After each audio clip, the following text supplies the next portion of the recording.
Hey, well, good morning, everyone. Hey, before we get started, I want to just quickly say thank you to a couple of people, if we can do that. So let's go ahead and say thank you to the people in the booth in the back and the people at the cameras who do just an incredible job putting this together for us. Thank you so much for the way that you make a difference. I'm so grateful to be here with you. I'm thankful for Wycliffe for a variety of reasons. To be honest with you, probably one of the biggest reasons I'm thankful for the ministry that Wycliffe has and the fact that it's here in Lake Nona is because I can find in an affordable salad bar every single day of the week. And it's just a great place and environment to be in. But we love Wycliffe. We value Wycliffe at our church. In fact, a couple of years ago, our church decided to partner with Wycliffe to help fund a translation for a people group of about 6 million people, where less than 1% of this population even knows or has heard of the name of Jesus. And seeing our church step up and become generous people, serving alongside, praying alongside, and giving in a significant way to help fund this translation has been a defining moment in the life of our church, our young church, as we think about how we really do everything we can by God's grace to reach the world from the place that God has called us to be here in Lake Nona. And it's because of missionaries like you, people like you, that lives are being changed all around the world, and the impact you have in our community is absolutely significant. So I'm going to ask you to give a round of applause to the person sitting next to you because your service makes a really big difference. So go ahead and do that. Thank you so much for what you do.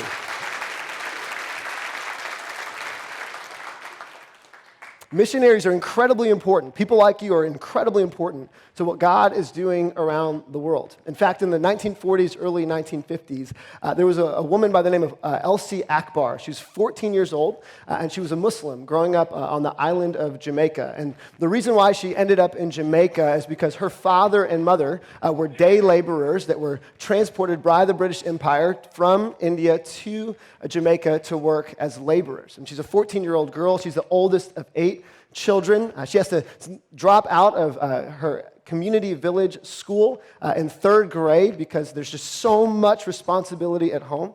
And this 14-year-old girl named Elsie Akbar was so desperate, so depressed, so hopeless because the God that she worshiped at home was not a God that intervened in her life in a direct way, that she actually decided on one day when she was 14 to say, you know what, it would be better if I did not live. I have no future when it comes to education. I have no capacity to want to raise these 8 children as my parents continue to go find work throughout the island. It would be better if I just wasn't here.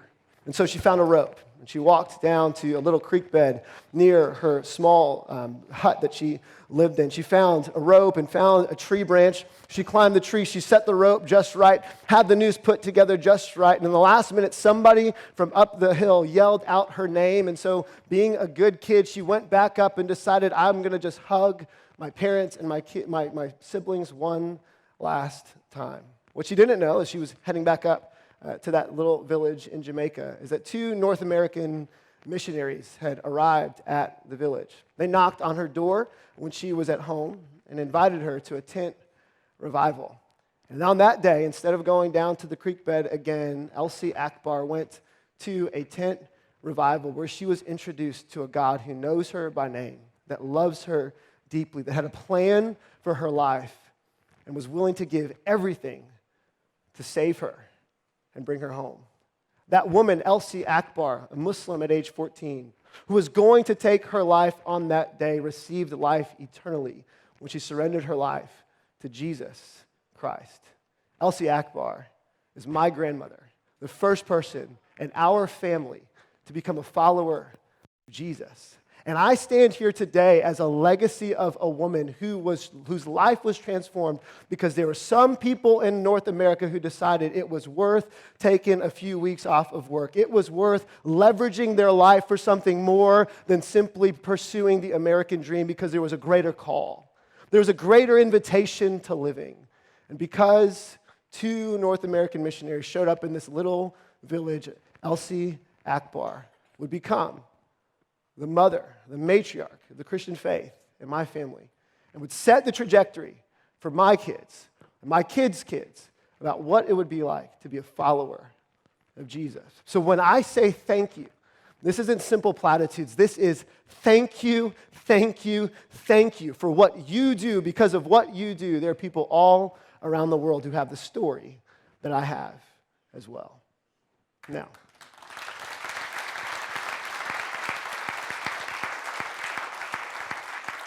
while that story, of course, is encouraging, the reality is that as we enter into this room today, we have stories like that we can celebrate, but we have some other stories that are tough as well. That all of us at some point are asking this question about the work that we do. Is this working?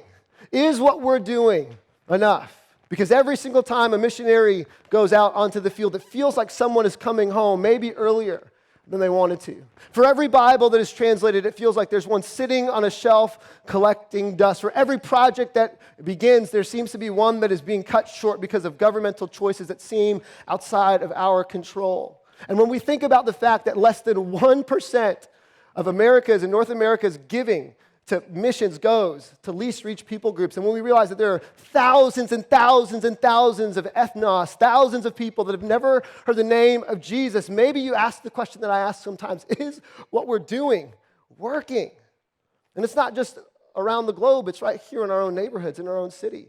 You may not know this, but you are residents in the 9th most unchurched region in the United States of America, and the 6th most de-churched region in the United States of America, meaning there were people who went to church who no longer go to church. And while we have 3 of the largest missions organizations in the world, over 85% of our population is not connected to a local church. Is this working? It's a question that I think some of us ask. When we look at the future generation that's coming up, Pew Research just told us that 23.1% of those that are in the United States of America today have deconverted from their faith and now consider themselves to be non-religious. Is this working? Because it feels like, if we're honest, that every time we take a step forward, it feels like we're taking 2 steps back. Is this working? Maybe you've asked this question before, is it worth it? Because you went to a great university and got a degree, and you could be making a whole lot more money because there are people you know who are half as smart as you are making triple what you're making right now, right? Is it worth it?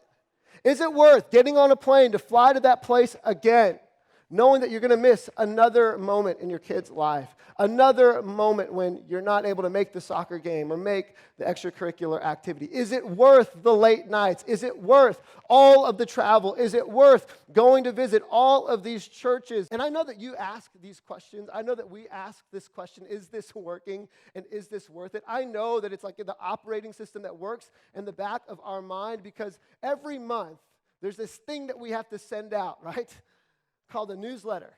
Every couple of years, there's this trip we need to take, right, to go and do partnership development. And every church you go to and every donor that is a part of your team, they're asking you these questions. Is this working? And is this worth it? And so we are conditioned to find the best stories we can find, to convince people, and sometimes I think even convince ourselves that this is working.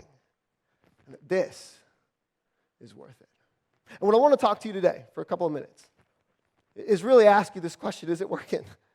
And is it worth it? And what I love about the scriptures, what I love about the thing that you work so hard to translate, the thing that you work so hard to place in the hands of people that desperately need it, is that the human condition has not changed a whole bit since the time of creation. And the beauty of the scriptures is that God, in his sovereign wisdom and great grace, has found a way to connect the dots for us, that we can go back to this historic setting of books and documents and poetry and literature and find him speaking to us today. Is this working? And is this worth it? This was the question that Hebrew Christians living in Rome were asking in the first century. And the writer of Hebrews would say this. Now, faith is confidence in what we hope for and assurance about what we do not see. Now, I know I'm preaching to the choir today, but faith at its core is confidence that God will do what he says he will do. Would you say that with me on the count of 3? 1, 2, 3. Faith is confidence that God will do what he says he will do. Faith is like my 2-year-old son, Jackson. He's learned that my older daughters, who like to jump off the couch, if they jump off the couch, that Dad will catch them. Now, he's old enough that he can climb up onto the couch, and so just a couple of weeks ago, I walked into the living room. He looked at me. He said, "Daddy," threw his hands up and just jumped. I did not catch him. He learned not to have faith in his daddy. Have faith in God, not have faith in your daddy. But why? He has confident expectation. He has confident expectation that his Father is going to come through. Now, the writer of Hebrews is writing to an audience that is spread out because they're enemies of the state to Rome. They've followed this thing called the way, and you may not know this, but Christians were called atheists in the first century because they did not believe that the emperor was God. And so these atheists were enemies of the state, traitors to the Roman establishment. There were also Jewish Christians who had received this letter, and because they were Jewish, they had been disavowed by their families because they had become heretics and apostates because they believed that this carpenter from Nazareth had actually raised from the dead.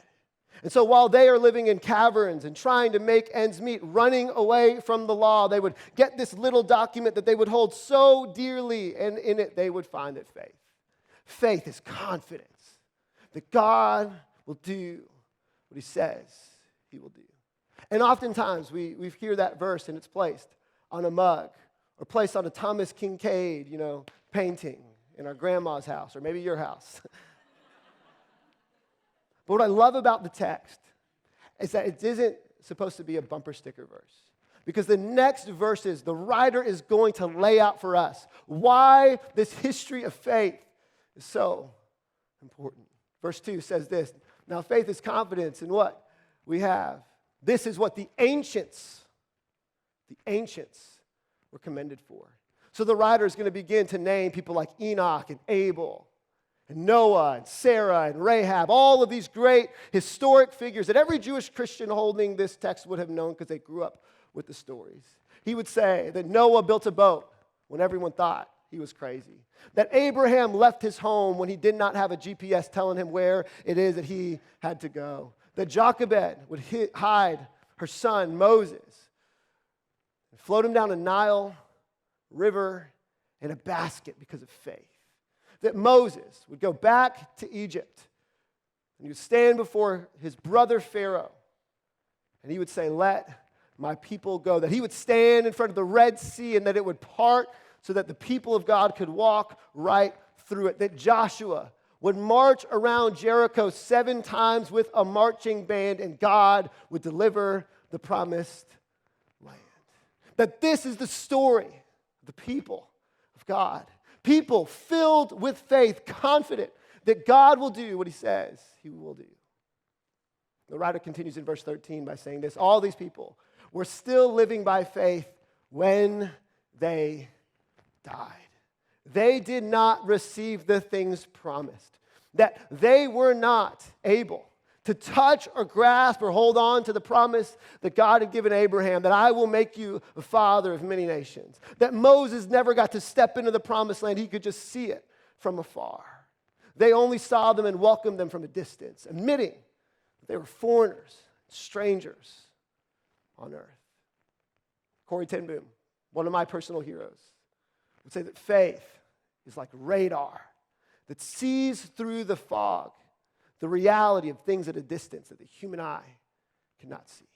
And the story that the writer of Hebrews is giving to this collection of Christians spread out through the Mediterranean rim is that this is your history. These are your people. That when it does not seem like there is a way, God finds a way. But it does not mean that you're always going to see it yourself. Because faithfulness does not promise the privilege of seeing it finished. He would go on and say this, that some face jeers and flogging. And flogging is more than just, spare the rod, spoil the child. Flogging was a process by which the Roman government would take leather and they would embed into the leather, glass and shards of metal and stone and rock. And they would whip a person with the goal of it attaching to their back so that skin would be ripped out. He said that these people, they survived fears, jeers, and flogging, chains, and imprisonment. They were put to death by stoning. They were sawed in two. They were killed by the sword. They were about in sheepskins and goatskins, destitute, dirt poor. They didn't have much money in their support account, persecuted and mistreated. And here's what I think is so interesting, is that the people reading this document would have not just seen this as history, they would have seen it as present tense. Because in the 60s, 60 AD, Nero set to fire the city of Rome. And as Rome was ablaze, it began to percolate in the community that the reason why Rome was on fire was not because of an accident, but because Nero was deranged. That Nero was insane, and he would set to fire the city that he owned. And so Nero, having a public relations problem, right? You think that there's situations in our world today. This is a PR problem. Decides to blame the Christians for his act. And the historian Tacitus would say this: therefore, to stop the rumor that he had set Rome on fire, Nero, falsely charged with guilt and punished with the most fearful tortures the persons commonly called Christians. So he took the Christians and he would rip them out of their homes and he would wrap them up in sheepskin and goatskin, what you just read. He would wrap them up in the skin of animals and throw them to the dogs so that dogs would eat Christians alive for sport. He would take Christians out of their homes and he would wrap them up and cover them in wax. And the lampposts along the streets of Rome would be Christians burning alive. He would take them into the Colosseum where they would be tortured for sport. And so the people reading this text in the first century are not reading this simply thinking that this is history. This is their brother and their sisters and their friends and their cousins and their co-workers, their wives and their husbands. And the writer, reflecting on the people that have given so much for this God, reflecting on the people that had faith to see and pursue things when that could not be received, would say that the world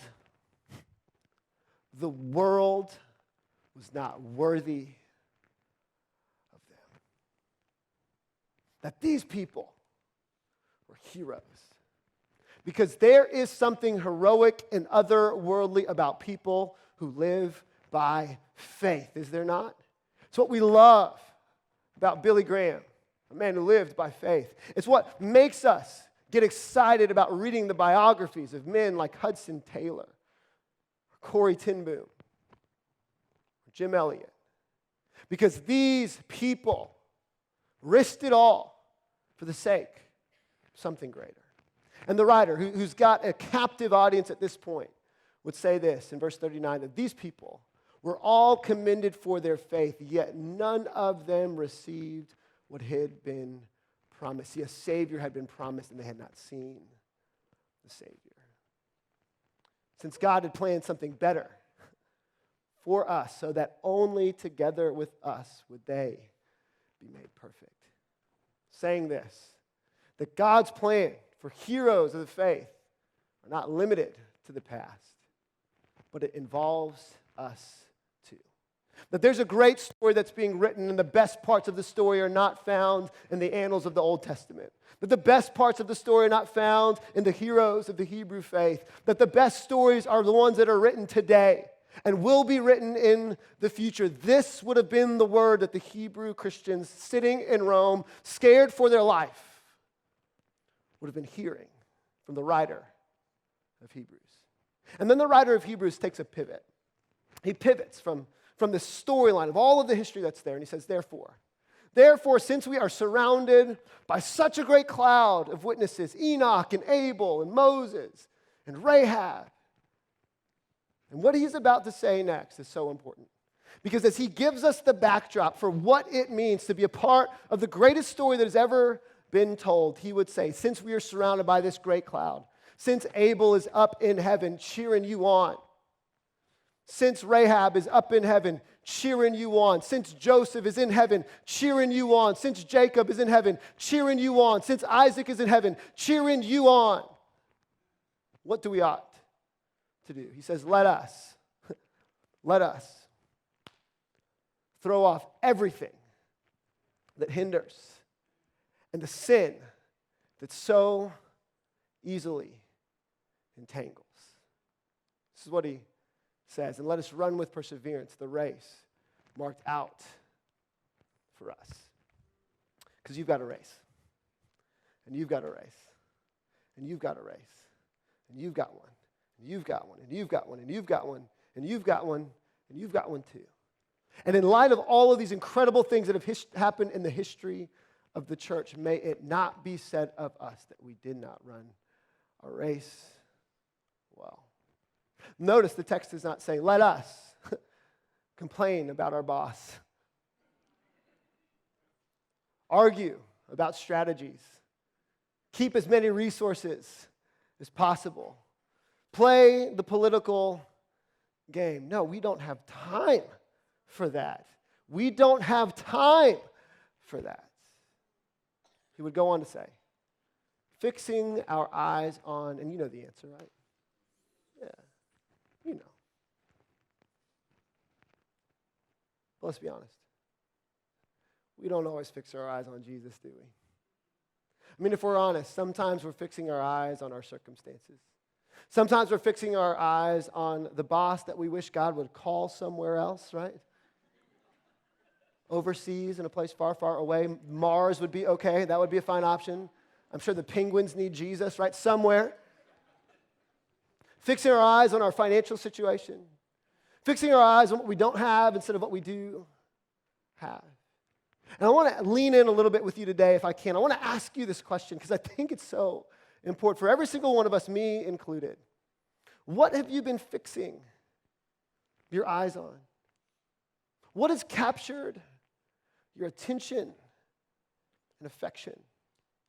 I think many of us live by the if-then statement. This oftentimes is the thing that we're fixing our eyes on. If I had this, then I would be happy. If the church in America just figured out how important things are, then the mission would be accomplished. If my spouse understood how important the work is, then I'd really be able to live out my gifts. If we had enough financial resources, then we'd be able to do all the things we want to do. If. But here's the thing. The greatest if statement has already been answered for us. If we have Jesus, then we have everything we need.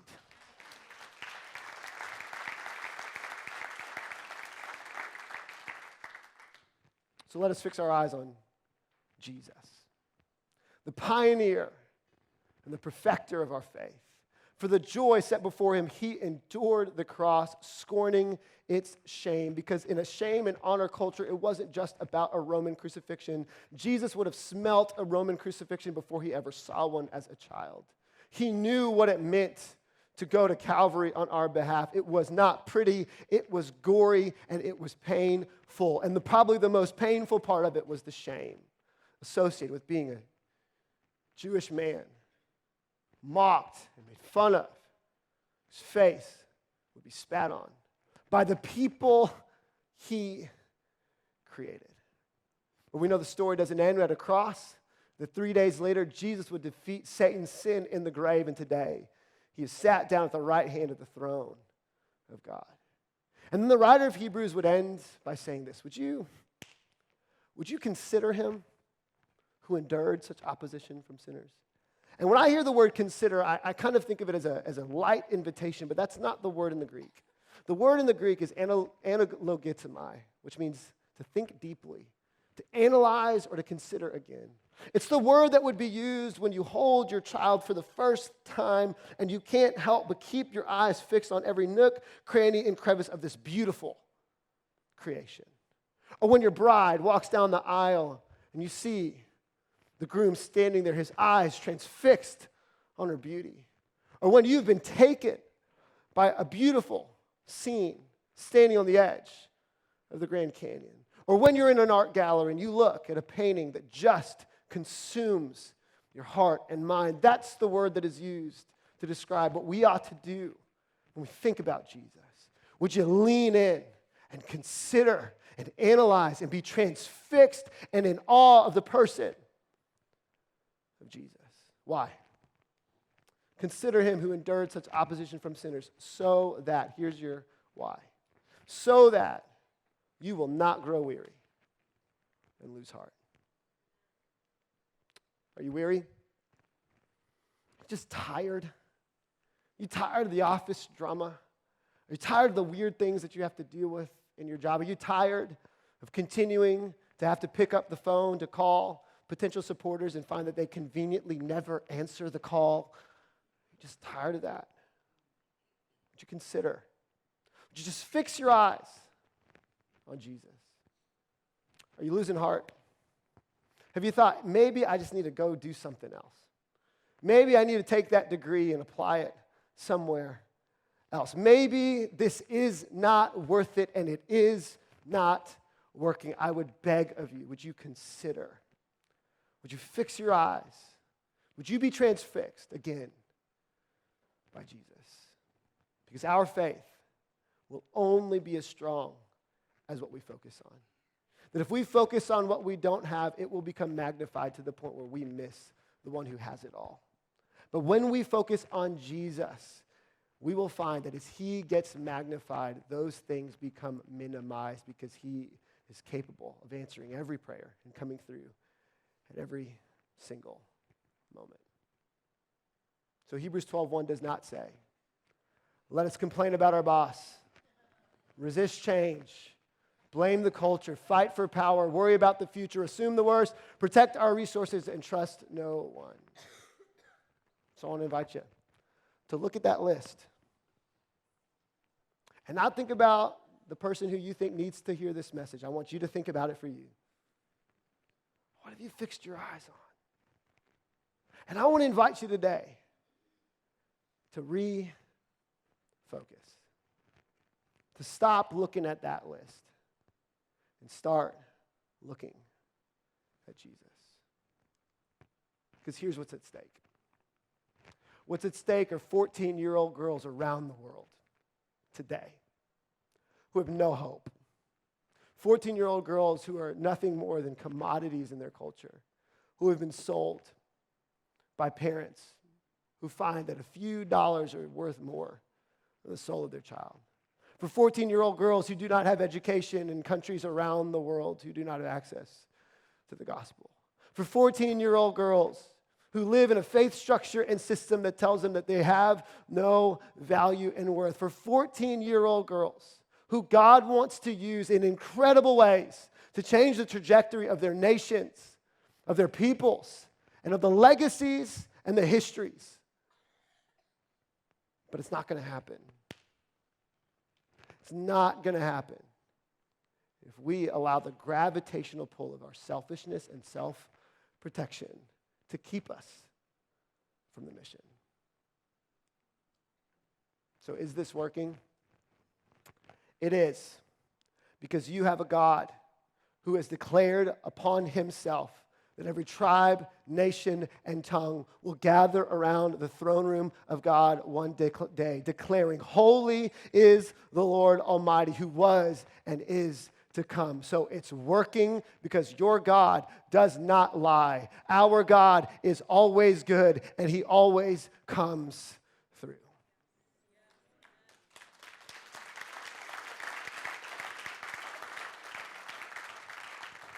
Is this worth it? Yes, because we stand in the history of people who went through incredibly painful torture, left family, fortune, and history, friendship, upward mobility, laid it all on the line for the sake of a greater story, of a greater reason to live. And the invitation to them is the invitation to us today. To be the hero for some 14-year-old girl. To be the hero for some 9-year-old boy who needs to hear the gospel so that he will not become militant. For a person who's 35 years old, studying at a university right now, who's being indoctrinated to believe that God is dead. No, we need you, and it is worth every ounce of the pain, and every ounce of the suffering, and every ounce of letting go of the what-ifs, because Jesus has called you to this great work. So imagine for me a world. Imagine with me a world where our eyes as a team, our eyes as an organization were focused and transfixed on the beauty and the majesty and the awe of Jesus more than the brokenness of our coworkers or our boss or the hardships of what it means to work in the line of work that you're in. What if the way that we related to the world was in a way where we believed in faith, even if we did not get to see it, that every tribe, nation, and tongue will have a Bible in their heart language, that there will be literacy that will allow every single people group to be able to read the scriptures for themselves, that collaborating together and by leveraging resources like the Jesus Film and the gifts of all of the other organizations that are pursuing this great commission, that we would be able to see it happen in our lifetime or our children's lifetime. I promise you, the only way it will happen is if we lay down the things that so easily entangle us and trip us up and fix our eyes on the one who has said it will come to pass. May we be a part of that story. God bless.